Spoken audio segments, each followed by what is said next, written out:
ऐसे झंडे को हम नहीं मानते हैं। यहाँ बस एक तिरंगा और एक भगवा झंडा को हम भी मानते हैं। अगर वो इतने कट्टरपंथी होंगे तो हम भी कट्टरपंथी होंगे। क्या क्या क्या करें सर? अगर हम किसी मस्जिद में जा करके और जय श्री राम का नारा लगाते हैं तो वो कोई अपराध नहीं है। ये अभी कर्नाटक हाईकोर्ट का तुरंत का जुडिशल फैसला है।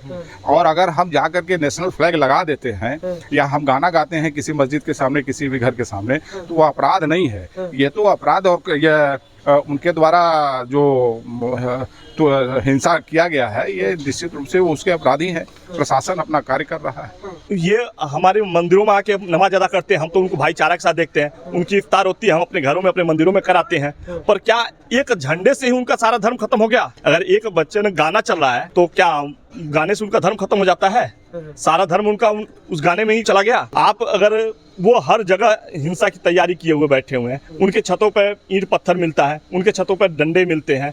देखिए इसी तरह दिल्ली में कांड हुआ, वहाँ भी वो पहले से ही तय। कौम ही ऐसी है कि जो सदैव तैयारी कर रखी है हिंसा करने का। कोई भी बस उनको मौका मिलना चाहिए, वो हिंसा करने के लिए ही तैयार रहते हैं। तो ऐसे हिंसावादियों से हमें अहिंसा की उम्मीद नहीं करनी चाहिए।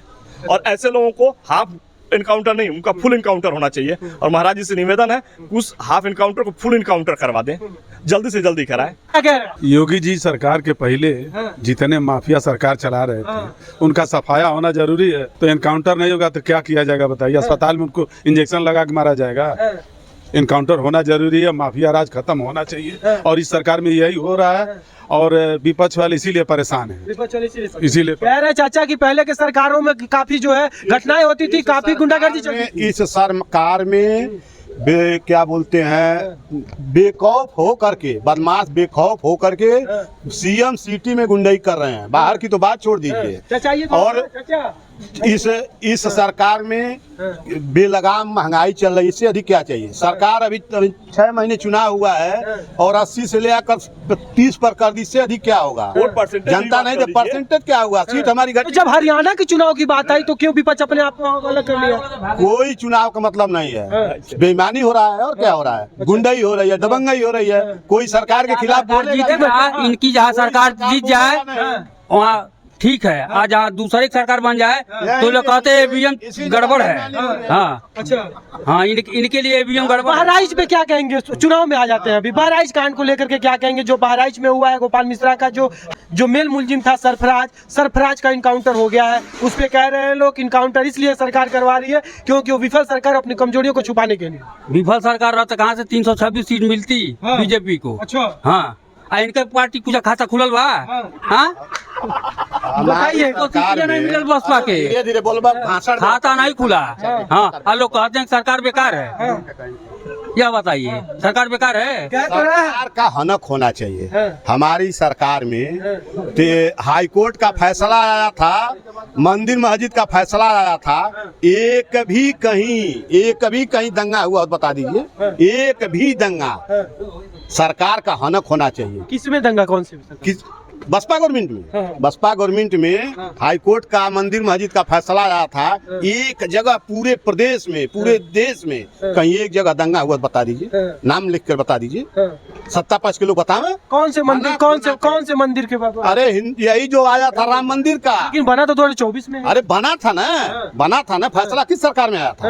मैं तो भाजपा में। किस सरकार में आया था? भाजपा में लग रहा है। नहीं, बसपा गवर्नमेंट में उसका फैसला आया था। आपको जानकारी होना चाहिए। और सरकार का हनक होना चाहिए। सरकार अपने ऑफिस में बैठकर हनक दिखाना चाहिए। यहाँ मुख्यमंत्री रोज दौड़ रहे हैं, जो पीछे से एयरपोर्ट पर जा रहे हैं तेवा हो रही है। हनक की बात रुकिए, हनक की बात इसी मुख्यमंत्री के जिले में चाचा हम कोई बात बहराइच सुनिए, बहराइच में बताइए, बहराइच का सरकार की हम कहानी बता रहे हैं कि और गोपाल मिश्रा का जब हत्या हो गई तो उसपे न ओवैसी साहब बोले और न समाजवादी पार्टी के नेता अखिलेश यादव जी ने बोला, न कांग्रेस ने बोला। नहीं, अब अखिलेश जी ने बोला था कि गाना देख करके चला रहे। आप देखिए गाना कौन सा चल रहा था, अखिलेश जी ने बात बोली थी। नहीं, गाना से क्या मतलब है?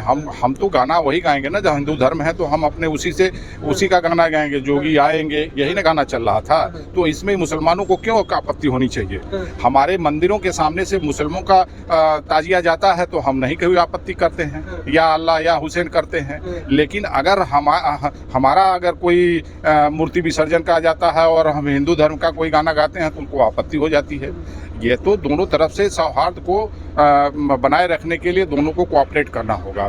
दूसरी बात कि जो लोग कहते हैं कि इनकाउंटर किया जा रहा है शासन के द्वारा, ये गलत है। इनकाउंटर किया नहीं जाता, इनकाउंटर की होने की परिस्थिति बनती है। उसमें मुलजिम पकड़े गए, जो नामजद मुलजिम थे, उन्होंने जिस असलहे से गोपाल मिश्रा की हत्या किया था उसकी बरामदी के लिए पूछा गया तो उन्होंने वो स्थान बताया। उस बरामदी के लिए पुलिस ले गई और वह लोडेड गन था जिसका उन्होंने फायर करके भागने का प्रयास किया। तो निश्चित रूप से पुलिस को अपने मुलजिम को पकड़ने के लिए उन्होंने गोली मारना होता तो सर में भी गोली मार सकते थे, लेकिन उन्होंने सिर्फ उनको पकड़ना था। चूँकि वह लोडेड गन का दुरुपयोग करके उन्होंने पुलिस पर फायरिंग की, इसलिए पुलिस ने मार करके उनको पकड़ा। तो विपक्ष का कहना है कि ये अपनी कमियों को छुपाने के लिए हाफ इनकाउंटर करवा रहे हैं। अब ये अपनी धीरे धीरे की प्रतिक्रिया जो चुनाव 10 सीटों पर होने वाला है, इन सब चीज़ों को लेकर के ये कर रहे हैं। नहीं, ऐसा कुछ नहीं है। उपचुनाव से और इस तरह का जो सांप्रदायिक दंगा हुआ है उसमें जो घटनाएं घटी हैं उससे क्या लेना देना, ये तो जोड़ा जाता है। विपक्षों के द्वारा वो भी अपने वोटों को ध्रुवीकरण करने के लिए ये सब बातें उठा रहे हैं। क्या नाम पड़ेगा भैया? जी प्रवीण राय। परवीन जी, कैसे देखते हैं जो बहराइच को कांड को लेकर के जो इनकाउंटर हुआ है, इनकाउंटर होने के बाद से विपक्ष का लगातार ताबड़तोड़ आ रही है कि योगी सरकार जो है विफल सरकार दिखती हुई नजर आ रही है, इसीलिए हाफ इनकाउंटर करवाने पे लगी हुई है अपनी गलतियों को छुपाने के लिए। नहीं देखिए, अगर इनकाउंटर तो हुआ ही नहीं है। अगर इनकाउंटर तो हम तब तक नहीं मानते जब तक उनके सर में नहीं गोली मारी जाती है, उनके सीने पर नहीं गोली मारी जाती, क्योंकि उन्होंने कृत्य ही ऐसा किया है कि उन्हें बिना सर में गोली या बिना सीने पर गोली उनके मारे हुए हम हिंदू धर्म को संतोष नहीं है। क्योंकि उनकी जब निकलती है रैली तो हर एक हिंदू अपने आप को किनारे कर लेता है, कि उनको रास्ता देता है। उनको मस्जिद में वो अब नमाज अदा करना है, पर वो हमारे मंदिरों में भी करते हैं, तो हम लोग तो उनको अपने मंदिरों में बुला के कराते हैं कि चलो भाई कर लो, सबका धर्म समान है। अच्छा, ठीक है भैया, क्या नाम पड़ेगा चाचा? भवनाथ राय। कैसे देखते हैं जो बहराइच कांड को लेकर के, क्या सोचते हैं जो इनकाउंटर हुआ है? ओवैसी साहब और विपक्ष लगातार कह रही है कि विफल सरकार दिखते हुए नजर आ रही है और ये इस तरह की घटनाएं करवा रही है और हाफ इनकाउंटर करवा रही है। हाँ, ये सही है कि सरकार विफल होने के नाते काम करवा रही है। सरकार अगर टाइट रहती हर त्योहारों में तो ऐसी घटना नहीं होती। अच्छा, हाँ, सरकार को हर त्योहार में टाइट होना चाहिए, शासन प्रशासन का खौफ होना चाहिए। ऐसी सरकार में खौफ नहीं है, इसीलिए तो इनकाउंटर हो रहा है। हाँ, वो सरकार की कमियां को छिपाने के लिए इनकाउंटर किया जा रहा है, इसलिए कि सरकार की कमियां छिपे और जनता पक्ष विपक्ष में बंटे, चुनाव का फायदा लेने, उपचुनाव का फायदा लेने के लिए काम हो रहा है। एक दो कमियां बताइए जो विपक्ष की हो, मतलब जो गवर्नमेंट देख लीजिए हर कौन सी ऐसी कमी छिपाने के लिए उन्होंने इनकाउंटर करा? शासन प्रशासन में कहीं पूरा शासन सरकार के एकदम खिलाफ है, शासन प्रशासन कोई सुनी ना, डीएम इसीलिए तो दोबारा मुख्यमंत्री बन गए। इतने मतलब कहाँ बोला, कहाँ बताइए? जहाँ 70-80 सीट चाहिए था वहाँ 36 सीट पर सिमट गए। बताइए, इससे अधिक अब क्या चाहिए आपको?